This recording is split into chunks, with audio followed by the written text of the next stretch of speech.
Welcome to Real or Fake, the show that blurs the line between reality and imagination. Each episode presents 3 mind-bending stories, some drawn from the annals of history and others spun from the depths of creativity. But here's the twist. It's up to you, the listener, to unravel the enigma. Can you discern which tales are rooted in fact and which ones are expertly crafted works of fiction? Real or Fake will challenge your perception of reality. I gotta tell you about this one Halloween night that still gives me the shivers. It all went down when I was just a high schooler, and my friend Elizabeth threw this Halloween bash at her place.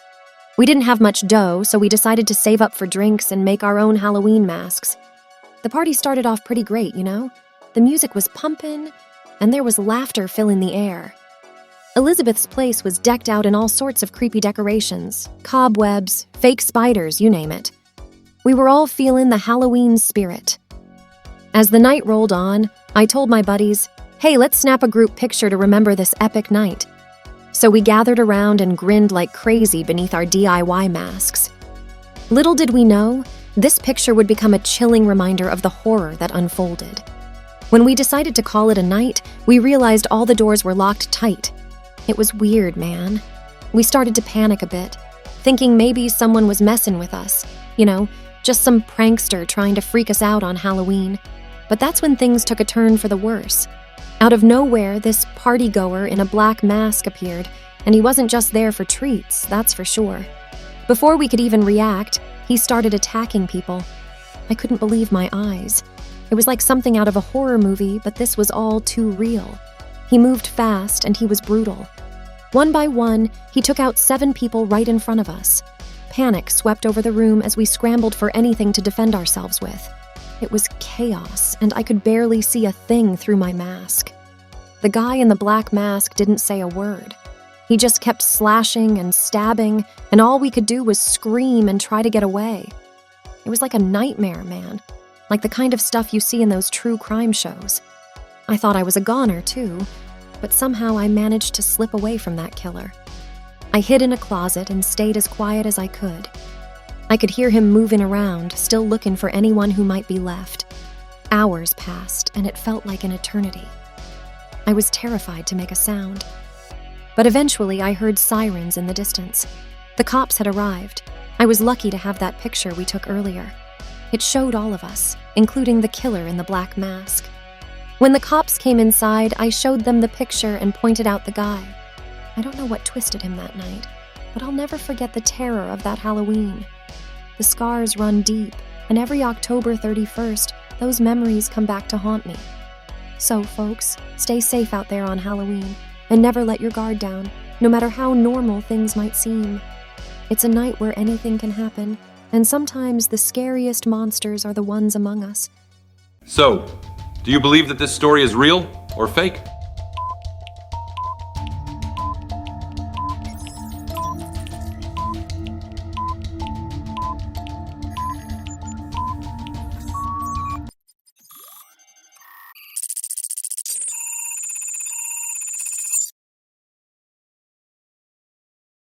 The 1962 Halloween massacre is an urban legend of a man in the black mask featured on the picture that presumably locked all the doors from the outside and then tried to kill all the people in the party.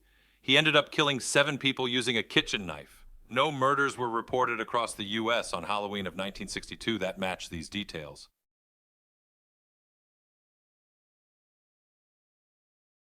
I just had to share this insane story I heard from my friend's grandma. It's about the Buckley family, a regular bunch living in a quiet neighborhood. Their names were Susan and John, and they were just like any other family.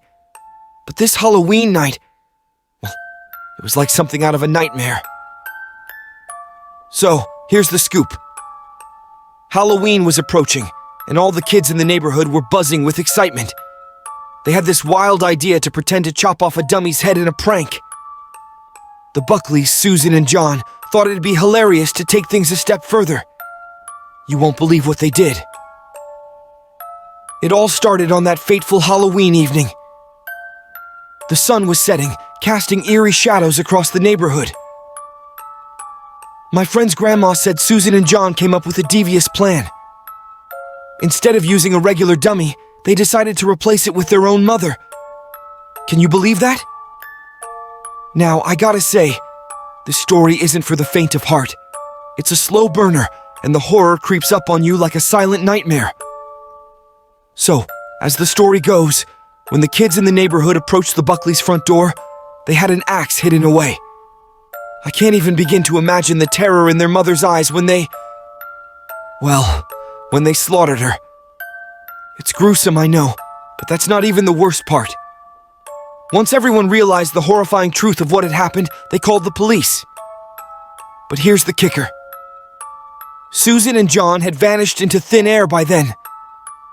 The only evidence left behind was a chilling photo taken by a trick-or-treater. I mean, can you imagine snapping a picture of two kids who just committed such a heinous act? The story takes a dark twist from there. The mother's body, after being so brutally murdered, was later found, and I kid you not, partially eaten. It's a shocker for sure. The police were left baffled by the sheer brutality of it all. Now, I want to emphasize that this story is as real as it gets, and it's not for the faint of heart. The horror is in the fact that it's a true story. No ghosts, no haunted houses, just the raw darkness that can lurk within people. So, do you believe that this story is real or fake?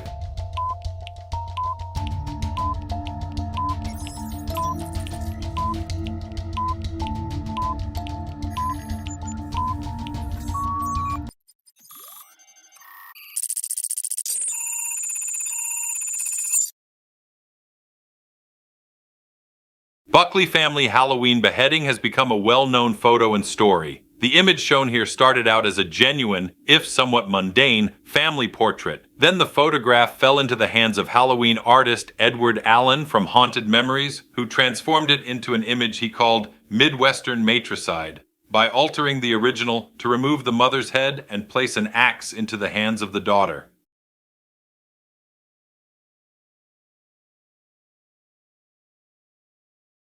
It all happened a few Halloweens back, a night that turned from spooky to downright terrifying. You know how it is? Halloween night, kids all excited, running around in their costumes.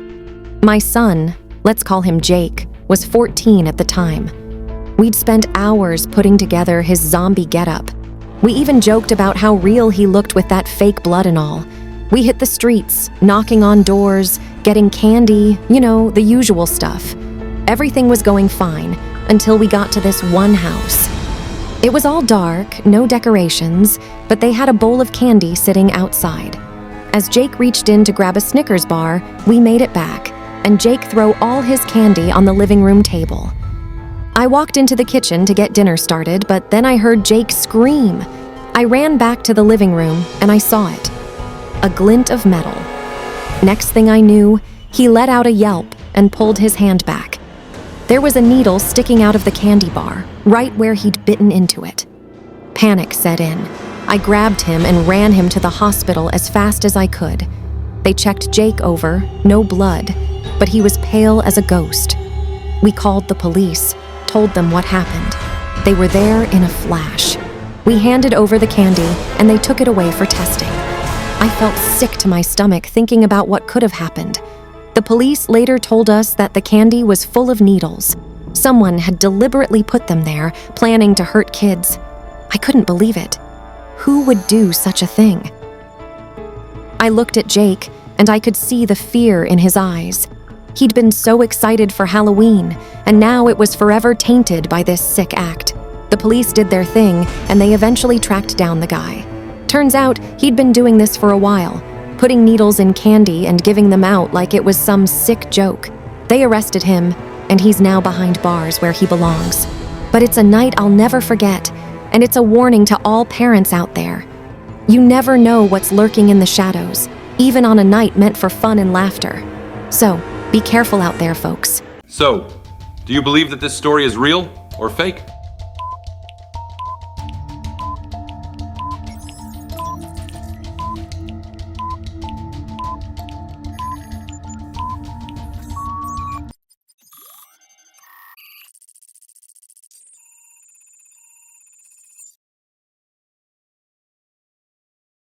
According to the Minneapolis Star Tribune, An incident that broke with this expected pattern occurred in Minneapolis in 2000, when 49-year-old James Joseph Smith was charged with 1 count of adulterating a substance with intent to cause death, harm, or illness after it was determined he'd put needles in Snickers bars and handed them out to children on Halloween.